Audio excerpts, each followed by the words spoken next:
Be sure to check out my brand new book. Link is in the description below. And Cabbage and Cool Cottage Kits. Kind of fun to say.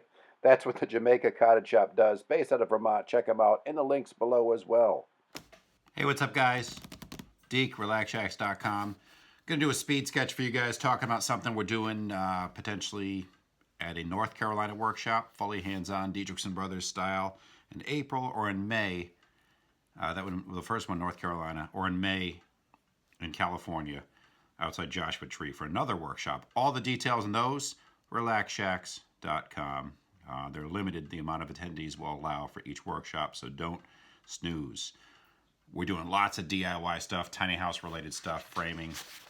There's a weird zombie picture. This is my new sketchbook. About time I start filling this sucker. Just did this cool logo for Miranda Eileen from, well, she's the author of Don't Make Art, Just Make Something. So I'm actually going to move further in the book so I don't soil that one. All right, so here's the speed sketch.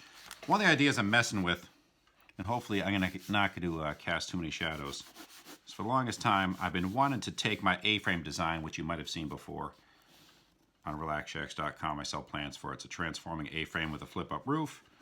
I want to take something and make it, and there's a couple reasons I'm doing this, make it almost a small sleep shelter. For, you know, homeless applications, for off-grid getaways, for preppers, for just having a cheap, affordable camp out in the woods. Most of the stuff I do is all about affordability because I grew up not having a ton of money and I don't like spending the money I have currently. So I figure why not build something that's almost like an earth berm type shelter. Using the ambient temperatures of the earth when you bury something, much like being in a basement. In the summer, it's cool. In the winter, it's warm. So here's what I'm doing. I took the A-frame basically and gave it these short little knee walls. So underground, this is the dotted line will show kind of where the structure would go. Underground, if I'm using perspective somewhat correctly, it would look something like that. So it's basically almost like an old style military tent with sides that could be at various heights. You know, let's say these are only 2 feet. This is just a sleep shelter. And the interior space here is, let's say, 5 feet, 4 or 5 feet. It's kind of like a crawl shelter, but big enough so you can sit up inside. So right now it is looking like a military tent. Here's what I want to do though. I want a lot of natural light because one of the downfalls of underground shelters, as pointed out in a really cool book called the $50 and Up Underground Shelter Book or Underground House Book by Mike Oler, RIP, is that they don't get a lot of natural light. So I want to kind of work in, of course, with Tough-Tex polycarbonate, which I always use. It's almost my signature finishing move at this point. Fatality. Finish him. Yes, I'm a nerd. I almost want to make this fan-like array, this pattern here, with almost some purlins or attachment points for the, this would be clear, for the Tough-Tex-like material. So I'm going to shade these in just a little bit so you see. This might not be a speed sketch. This is a real-time sketch, I guess. Just going with the flow here. When we get to a certain point, maybe I'll speed it up. Maybe not. Maybe that's a lie. So here basically is your structure. This is going to be these knee walls. Let's say they're 2 feet in height. Your roof here would be done with 3/4 inch ply or more. And what you would do is cover this like crazy with a lot of, you know, waterproof materials. And this is like the poor man or woman's version of doing this earth berm shelter. Tarps, plastic poly, things like that. I always seem to have a ton of these, and some of them get holes over time. So if I just layer a bunch of the ones I want to get rid of, I might have a impermeable membrane, so to speak. You could also do something like use Some roofing, elastomeric roofing, and try to paint the plywood. There's other applications. Tar paper would work great. Maybe as an underlayment, you start with tar paper right here. X marks the spot. And be sure to really cover the heck out of this and run that coverage down the sides and actually out and beyond here a little bit. You want that water to drain away. Even a French drain system around the base, this might not be a bad idea. This would be on a pressure treated base, if I didn't mention that already, which I haven't. I'm going to color it in, show that it's darker. Could even, because it's sitting in the ground, could be like pressure treated 2x4s even, just space 24 inches on center. So by building this at the Joshua Tree Workshop, potentially, there's other things we're doing. We have a van. I just bought a van. We want to convert that. There's a lot of stuff going on. Freaky, funky DIY building. You know, get familiar with tools. I might want to try this out there though, because I have some wood we can salvage. I was going somewhere with that thought, but I'm at 80 DK, so I just lost it. But anyway, I want to build something like this because it'd be fun to camp out in and could be a cool glamping rental too. So this is 5 feet high. These walls here, I'll show you in a second. If I'm burying this, you know, it wouldn't be that thick of a layer. I'm over exaggerating here. Here's your pile. So to come out to these points here, throw a couple stones to show that this is your pile of sand and dirt. Your biggest challenge here, which I'm still trying to figure out, is going to be in the desert where there's no shelter from the wind, what's going to keep that sand from blowing away?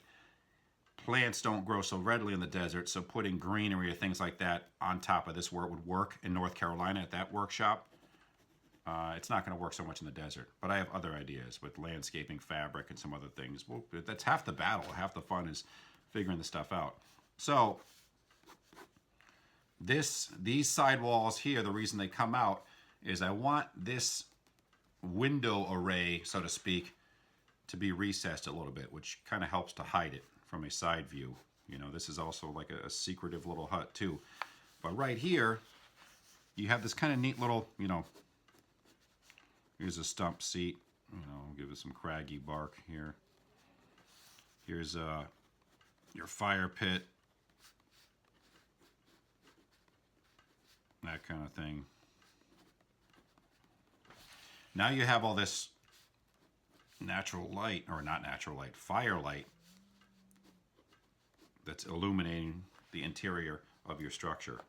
So even when you're sleeping in here and letting the fire die down at night, you still have light inside the cabin and heat. So when you're sitting here too, you know, in wilderness survival, you want to create this back wall or reflect the heat. You gotta have a heat reflecting wall here, but as you sit here, this heat that radiates this way is bouncing back at you, keeping you warm in the desert when it gets cold, and it does get really cold at night. So an impermeable membrane on the roof here. Now you're probably asking, Deek, when I bury this, what's keeping the sand from just falling off the edges here back into your little fire pit area? You would have, and it would be exposed, even though I'm dotted lining it. Is that a word? No. You would have almost like a fascia board, something really thick attached here with some L brackets. These right here, like a retaining ridge or lip so that sand doesn't cave or pour over that, but still maintains that depth, even if it's just 5.5 inches, or if you use a board, you know, like a 2x10, you can get a wider or deeper amount of sand and or earth. Inside this, it's going to be just an open, you know, 3/4 inch flooring kind of setup for sleeping bags. It would be cool somewhere. These are all just ideas, and the beauty of these workshops, man, is you come out here, and if we just change the ideas, if you come up with a better idea, we'll go with it, and you'll get the credit for it in the video. Here's the window side radiating out. Your entrance would be somewhere over here. I'm thinking almost igloo style.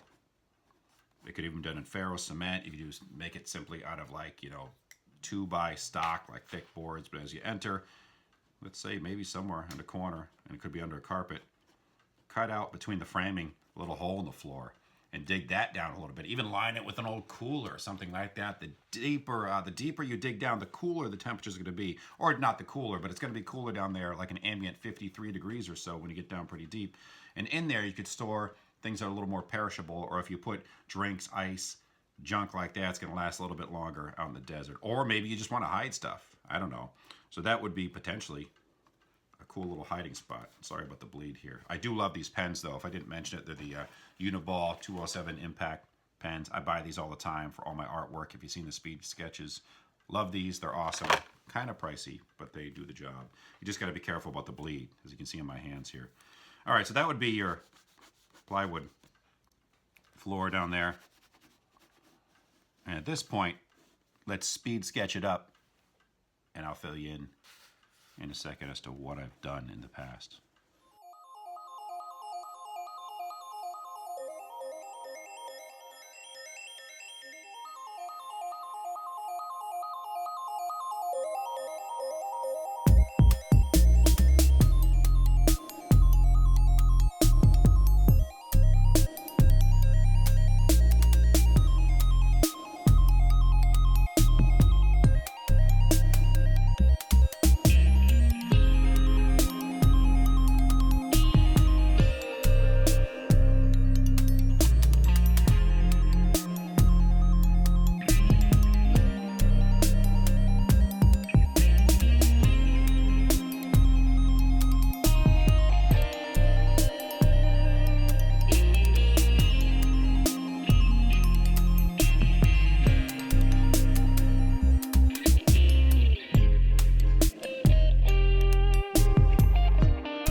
here's the final product with a little more work put into it. Of course, all this, rafters especially, retaining walls with some dead men put in there, which are almost like log-like retaining pieces, would have to be super reinforced. Here's a kind of a shot of what the other side would look like, pardon my shadow, almost like a dirt igloo meets a Hogan or Hogan, as some people I hear have pronounced it. And everything, again, thick, reinforced, just to keep it safe. If you want to potentially build something like this with us, we're still deciding what we want to build, but this is one of the high contenders. Let us know your thoughts, you know, what you might do approach-wise, how you might change things. This is all in a learning experience. I've done some stuff like this before, but I just like to change things up all the time. But join us. It's a lot of fun. It's hands-on. None of the other workshops are. RelaxShacks.com has the details.